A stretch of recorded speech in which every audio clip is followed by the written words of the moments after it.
à tous, bonjour et merci de nous rejoindre pour cette édition de ce jeudi 27 août 2026. À la une de l'actualité, la pression monte au Sénégal autour des prochaines élections locales. En Afrique de l'Est, un rapport américain alerte sur l'implantation croissante des Houthis dans la Corne de l'Afrique. La France, elle veut conditionner une partie de son aide au développement à la coopération de 7 pays africains dans la lutte contre l'immigration clandestine à Mayotte. Et puis en Asie, les secours sont toujours à la recherche de centaines de personnes portées disparues après une crue meurtrière entre le Népal et le Tibet.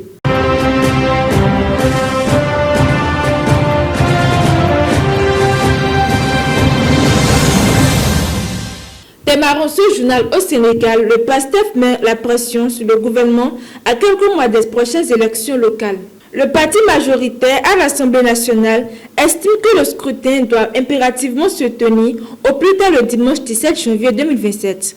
Pour appuyer sa position, le PASTEF rappelle que les maires et les conseillers départementaux actuels ont été élus le 23 janvier 2022 pour un mandat de 5 ans. Mais à ce jour, le décret fixant officiellement la date des élections n'a toujours pas été publié.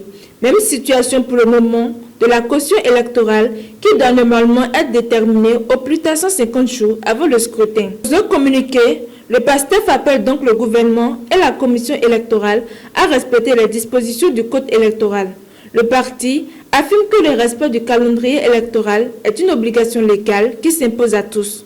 Cette sortie intervient dans un contexte politique particulièrement tendu, marqué par la rupture entre le président Bassirou Diomaye Faye et son ancien premier ministre Ousmane Sonko, aujourd'hui président de l'Assemblée nationale.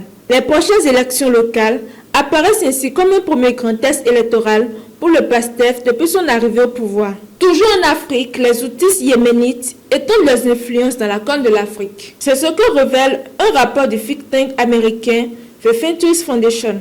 Le mouvement politique militaire qui contrôle une grande partie du Yémen chercherait à renforcer ses réseaux en Somalie, à Djibouti, mais également au Soudan et en Érythrée. En Somalie, les Houthis chercheraient notamment à développer des liens avec le Shebab, auquel ils fourniraient des armes et de la formation en échange de soutien logistique et de renseignements.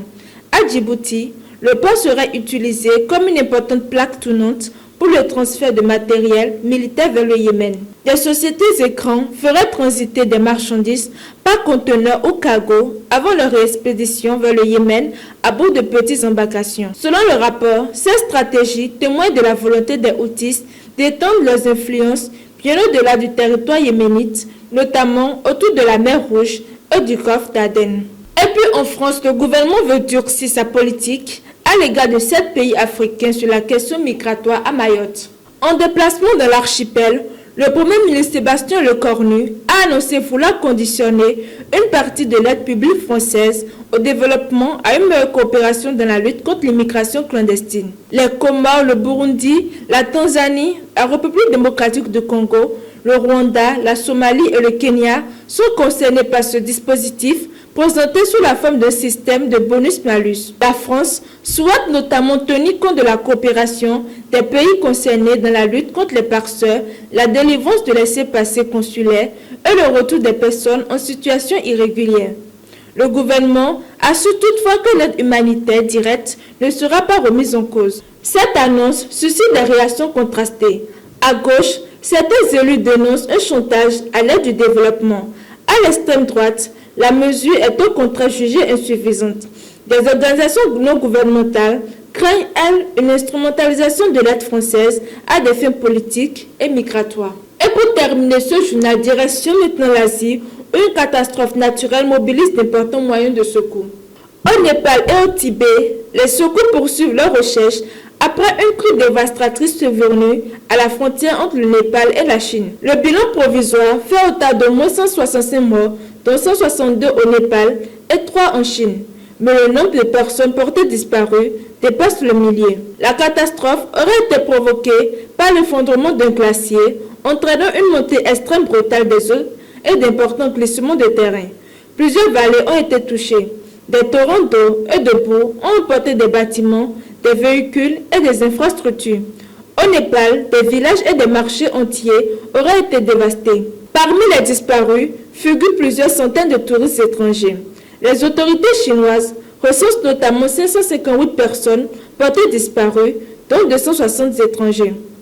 Au Népal, plus de 500 touristes étrangers sont également recherchés.